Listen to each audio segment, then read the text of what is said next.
नमस्कार, स्वागत है आपका बिहार समाचार में। बिहार की मुख्य खबरों की ओर बढ़ने से पहले एक नज़र सुर्खियों पर। बजट में बिहार को मिली सौगात से गदगद हुए सीएम नीतीश कुमार। जानिए क्या बोले मुख्यमंत्री। HRMS पोर्टल पर मिलेगा गाड़ी और घर का लोन, नीतीश सरकार का बड़ा फैसला। बिहार के सरकारी कर्मियों को छुट्टी के लिए 7 दिन पहले देनी होगी सूचना, सरकार ने जारी किया आदेश। पटना में प्रशांत किशोर का बड़ा ऐलान, बिहार में सरकार बनी तो करेंगे यह काम। फरवरी की शुरुआत में बिहार में कोहरे का प्रभाव, पश्चिमी विक्षोभ से तापमान में गिरावट की संभावना। लेट होने पर इंटर परीक्षा में एंट्री नहीं मिली, छात्राओं ने सड़क पर किया हंगामा। निशांत को राजनीति में आना ही चाहिए, स्वागत है, नीतीश कुमार के बेटे पर बोले तेजस्वी यादव। अब चलिए बढ़ते हैं बिहार की मुख्य खबरों की ओर विस्तार से। मुख्यमंत्री नीतीश कुमार ने केंद्र सरकार द्वारा संसद से पेश किए बजट में मुख्यमंत्री नीतीश कुमार ने केंद्र सरकार द्वारा संसद से पेश किए गए बजट पर खुशी जताई है। उन्होंने बजट को स्वागत योग्य बताया और इसके लिए पीएम मोदी और वित्त मंत्री निर्मला सीतारामन को बधाई दी। वहीं सीएम नीतीश कुमार ने केंद्रीय बजट पर अपनी प्रतिक्रिया व्यक्त करते हुए कहा कि यह बजट सकारात्मक एवं स्वागत योग्य है। वहीं केंद्र सरकार का यह बजट प्रगतिशील एवं भविष्यमुखी है। दरअसल इस बजट के माध्यम से केंद्र सरकार द्वारा देश के बिहार की गति को और बढ़ाने के लिए कई कदम उठाए गए हैं। वहीं बजट में बिहार के लिए जो घोषणाएं की गई है उनसे बिहार के विकास को और गति मिलेगी। उन्होंने कहा कि मखाना की उत्पादन, प्रसंस्करण एवं मूल्य संवर्धन और विपणन में सुधार के राज्य में एक मखाना बोर्ड की स्थापना से मखाना किसानों को लाभ मिलेगा। वहीं राज्य की भविष्य की जरूरतों को पूरा करने के लिए बिहार में ग्रीनफील्ड हवाई अड्डों की सुविधा प्रदान करने से अंतर्राष्ट्रीय उड़ानों की संख्या बढ़ेगी, जिससे यहाँ के लोगों को काफ़ी फायदा होगा। साथ ही राज्य के आर्थिक विकास को गति मिलेगी। वहीं मुख्यमंत्री ने कहा कि इनकम टैक्स स्लैब में 12 लाख रुपए तक की छूट मिलने से मध्यम वर्ग को काफी राहत मिली है। वहीं किसान क्रेडिट कार्ड पर दर्ज की गई लिमिट 3 लाख से बढ़ाकर 5 लाख करने से किसानों को इसका लाभ मिलेगा। किसान क्रेडिट कार्ड पर कर्ज की लिमिट 3 लाख से बढ़ाकर 5 लाख करने से किसानों को इसका लाभ मिलेगा। वहीं सूक्ष्म उद्यमों के लिए MSME क्रेडिट गारंटी कवर को 5 करोड़ रुपए से बढ़ाकर 10 करोड़ रुपए की जाने से रोजगार के अवसर बढ़ेंगे। बिहार में लोन लेकर घर और गाड़ी खरीदने वाले सरकारी कर्मियों के लिए अच्छी खबर है। वहीं बिहार सरकार ने अपने कर्मचारियों के लिए एक बड़ी सुविधा शुरू की है। वहीं अब कर्मचारी HRMS पोर्टल के माध्यम से online home loan, computer loan, car bike loan ले सकेंगे। वहीं इस व्यवस्था में बिहार न्यायिक सेवा के पदाधिकारी भी शामिल है। वहीं कर्मी जिस भी प्रकार का ऋण प्राप्त करना चाहते हैं वे ऑनलाइन आवेदन कर सकेंगे। वहीं सरकार ने राज्य कर्मियों को दिए जाने वाले ऋण की व्यवस्था को लागू करने के लिए ह्यूमन रिसोर्सेज मैनेजमेंट सिस्टम यानी कि HRMS पोर्टल पर लोन रिकवरी मॉड्यूल विकसित कर लिया है। दरअसल यह मॉड्यूल 2025 और 26 से काम करेगा। वही मॉड्यूल सही प्रकार से काम करे इसके लिए बाकायदा कर्मियों को प्रशिक्षण की व्यवस्था भी की जा रही है। इसके अलावा बिहार प्रशासनिक सुधार मिशन सोसाइटी के विशेष कार्य पदाधिकारी ने सरकार के निर्णय के संबंध में सभी विभागों के विशेष सचिव, अपर सचिव और संयुक्त सचिव के साथ ही प्रमंडलीय आयुक्त, पुलिस महानिरीक्षक और जिलाधिकारी को अवगत कराते हुए एक पत्र भेजा है, जिसमें जानकारी दी गई कि मानव संसाधन प्रणाली HRMS परियोजना के अंतर्गत ऑनलाइन लोन और रिकवरी का मॉड्यूल विकसित किया गया है। वहीं कर्मी जिस भी प्रकार का ऋण प्राप्त करना चाहते हैं वे ऑनलाइन आवेदन कर सकेंगे। वहीं ऋण की वसूली भी ऑनलाइन ही होगी। बिहार के सरकारी कर्मचारियों के लिए छुट्टी की नई व्यवस्था लागू की गई है। वहीं अब कर्मियों को छुट्टी लेने के लिए कम से कम 7 दिन पहले आवेदन देना होगा। वहीं अब राज्य कर्मियों के लिए छुट्टी की नई व्यवस्था राज्य में लागू की गई है। इसको लेकर सरकारी अधिसूचना भी जारी कर दी गई है। इसके बाद अब सरकारी कर्मियों की टेंशन थोड़ी बढ़ी हुई नजर आ रही है। दरअसल बिहार सरकार के कर्मियों को अब छुट्टी लेने या मुख्यालय छोड़ने के 7 दिन पहले ही इसकी सूचना देनी होगी।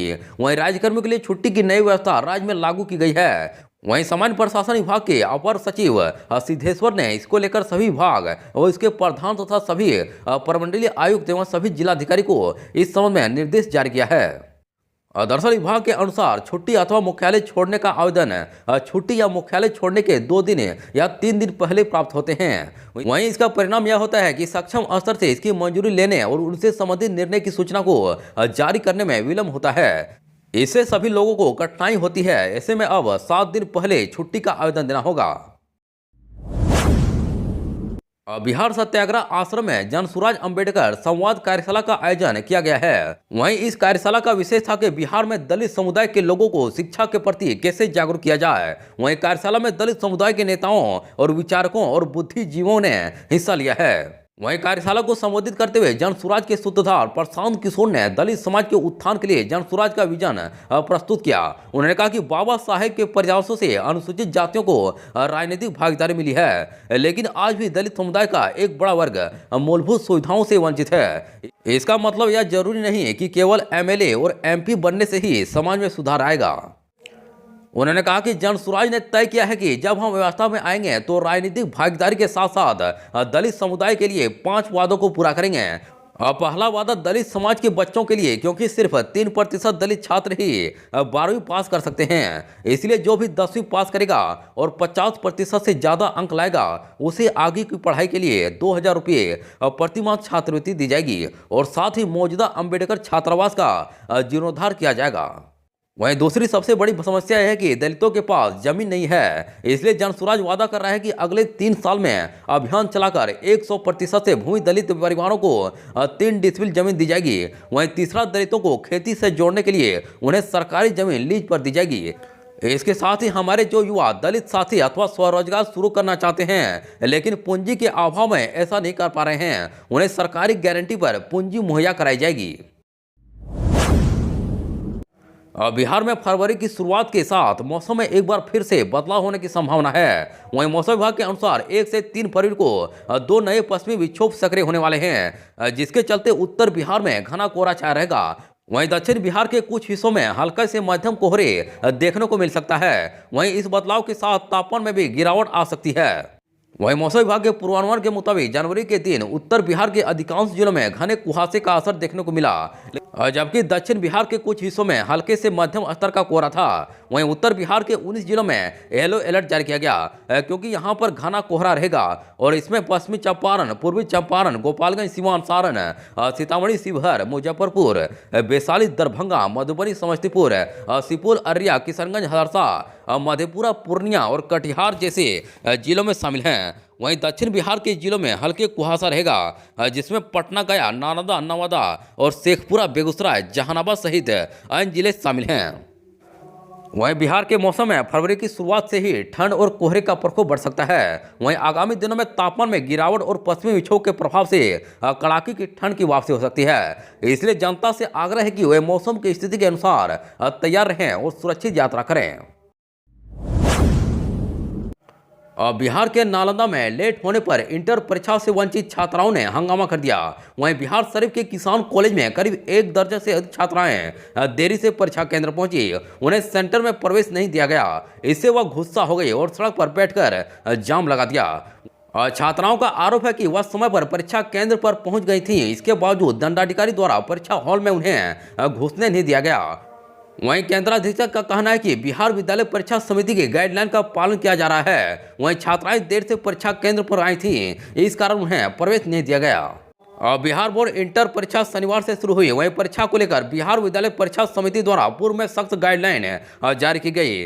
वहीं पहली पाली में सुबह 9 बजे के बाद परीक्षार्थियों के प्रवेश पर मनाही है। वहीं ठीक 9 बजे परीक्षा केंद्रों के गेट बंद कर दिए गए। इसके कई जगहों पर छात्र छात्राएं परीक्षा से वंचित हो गई।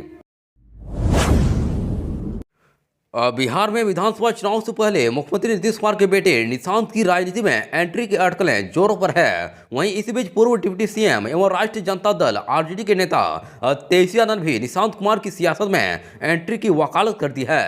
वहीं तेजस्वी ने कहा कि सीएम नीतीश का स्वाद अच्छा नहीं है, ऐसे में उनके बेटे को राजनीति में आना ही चाहिए। उन्होंने यह भी कहा कि अगर निशांत कुमार राजनीति में आते हैं तो उनका स्वागत है।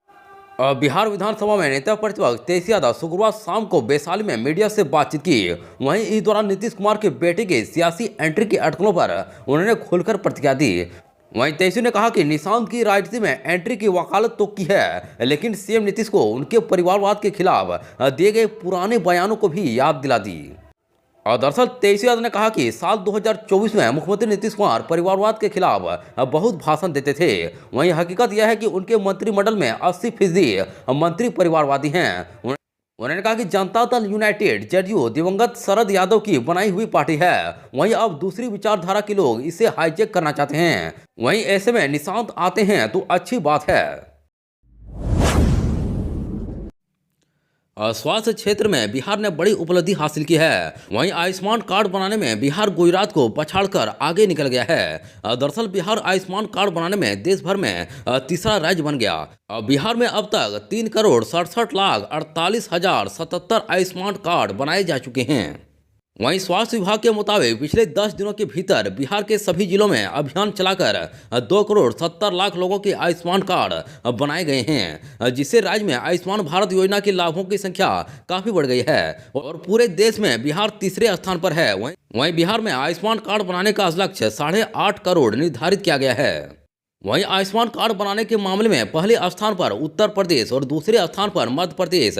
वहीं बात करें बिहार की तो चौथे स्थान पर बिहार है।